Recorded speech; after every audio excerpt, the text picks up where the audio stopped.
దీర్ఘకాల వ్యాధులకు 20 ఏళ్ల అనుభవం ఉన్న అత్యుత్తమ హోమియోపతి వైద్యం మాస్టర్ హోమియోపతి. నమస్కారం, వెల్కమ్ టు ఐ డ్రీమ్. నేను విజిత.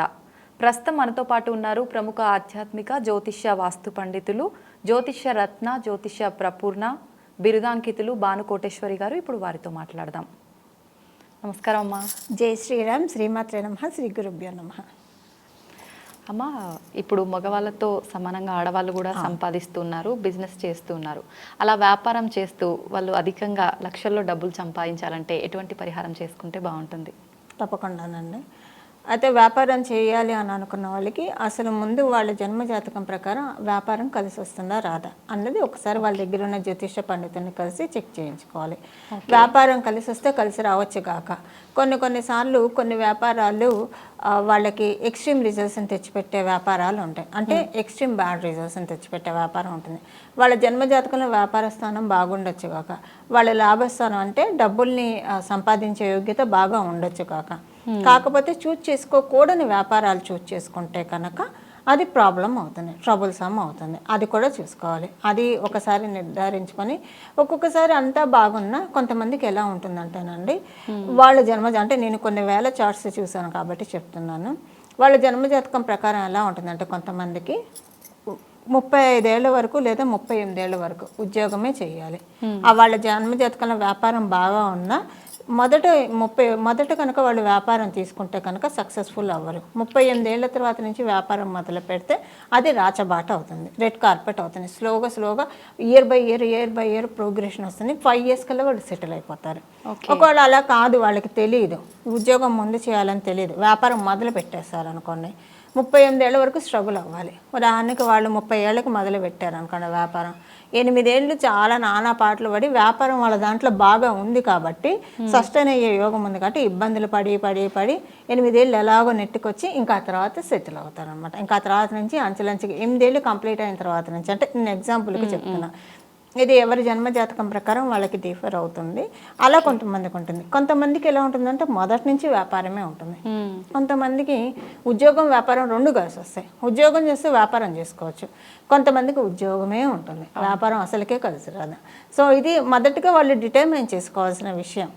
అది డిటర్మైన్ చేసుకొని వాళ్ళ దగ్గర ఉన్న జ్యోతిష పండితుల దగ్గరికి వెళ్ళి ఆ విషయాన్ని నిర్ధారించుకొని దాన్ని బట్టి వాళ్ళు వ్యాపారాన్ని చూస్ చేసుకోవాలి. చేసుకుంటే కనుక ఖచ్చితంగా ఇప్పుడు ఇలా వ్యాపారం మొదలు పెట్టినా కూడా, అయితే ఇలా మొదలు పెడితే బాగానే కలిసి వస్తుంది కదా, అలా వాళ్ళు చూసుకొని మొదలు పెడితే అయినా కూడా ఒక్కొక్కసారి ఇబ్బంది వస్తుంది. దానికి ఏంటి అనేది, ఎందుకు కారణం అనేది నేను చెప్తాను. ఇప్పుడు శోభకృత నామ సంవత్సరంలో మనం ఉన్నామండి. అయితే శోభకృత నామ సంవత్సరంలో ఉగాది రాశి ఫలాలు ఇవన్నీ మనం వింటాం, పంచాంగ శ్రవణం చేసినప్పుడు వింటాం, చెప్పేవాళ్ళు చెప్తారు. అయితే ఈ గోచార గ్రహస్థితులు ఏంటంటే ఏ సంవత్సరంలో ఆ సంవత్సరంలో చూడటం ఉత్తమం. మరి కొంచెం అంటే మళ్ళీ వచ్చే సంవత్సరం గోచార ఫలితాలు ఆ సంవత్సరమే చూడాలి. ఈ గోచారంలో ఎప్పుడైనా కూడా ప్రాబ్లమ్స్ వచ్చే అవకాశం ఉంటుంది. గోచారంలో కాలసర్ప దోషాలు వస్తాయి, గోచారంలో యోగాలు వస్తాయి, గోచారంలో అవయోగాలు వస్తాయి. ఇవన్నీ కూడా మనిషి జీవితాన్ని ఉన్నత స్థితికి తీసుకెళ్తాయి, అధమగతికి కూడా తీసుకెళ్తాయి. ఇది జన్మకుండలి బాగా ఉందనుకోండి, ఏదైనా స్ట్రోమ్ వచ్చినా షేక్ అవ్వకుండా వాళ్ళు బాగా స్ట్రాంగ్గా నిలబడి దాన్ని ఎదుర్కొంటారు. జన్మజాతకం బాగా ఉంటాయి కనుక వాళ్ళకి విల్ పవర్ ఎక్కువ ఉంటుంది. జన్మజాతకం బాగోలేదు అనుకోండి, అప్పుడు ఏమవుతుందంటే అక్కడ వచ్చేది సమస్య చిన్నదే అయినా సరే వీళ్ళు షేక్ అయిపోయి పక్కకి వెళ్ళిపోతారు. సో అది డిఫరెన్స్ అనమాట, అలా ఉంటుంది. సో ఇవి కూడా మనం పరిగణనలోకి తీసుకోవాలి.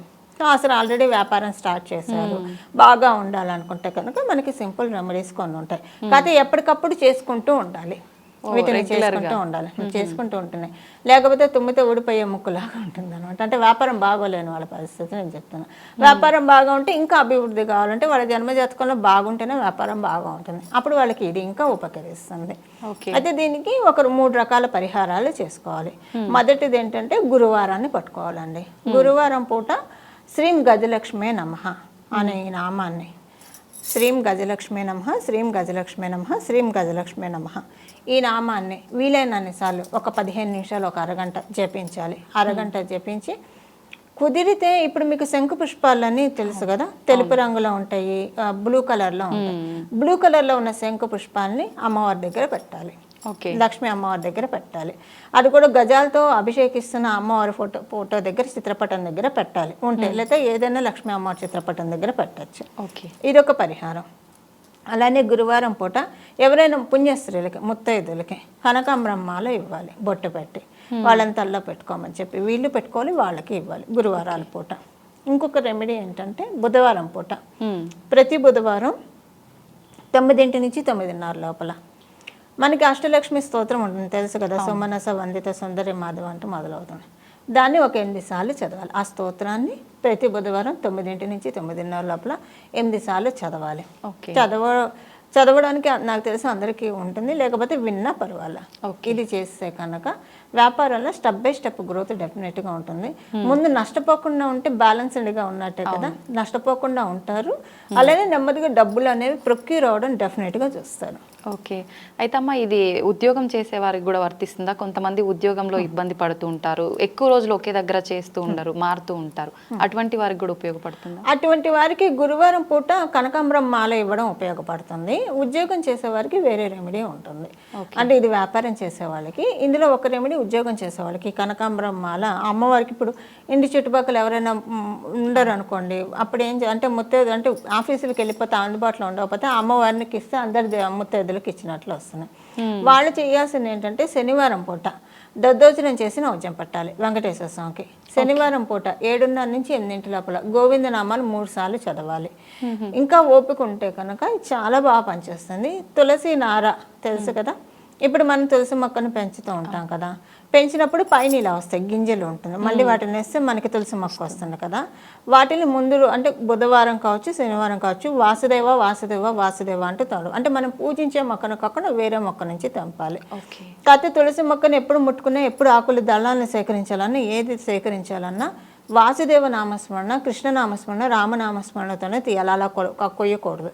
అమ్మవారికి దండం పెట్టుకోవాలి ఫస్ట్. తులసి అమ్మవారికి, తల్లి నువ్వంటే మహావిష్ణువుకి ప్రీతి, నేను మహావిష్ణువు సేవా కైంకర్యం కోసం నీ నుంచి నేను సేకరిస్తున్నాను కాబట్టి నన్ను క్షమించు అని చెప్పి నమో భగవతే వాసుదేవాయ అనుకుంటూ ఆ నారని తీసుకొని, నారని నేను చెప్పేది ఉద్యోగస్తులకి, ఆ నార చేతిలో పట్టుకొని విష్ణు సహస్రనామం చదవాలి శనివారం పూట.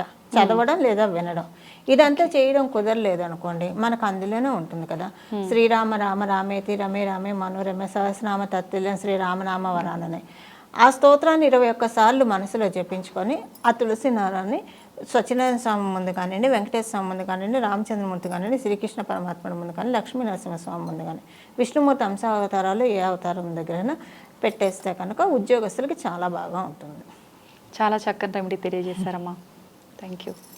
మంగళం. నమో భగవతే వాసుదేవాయ.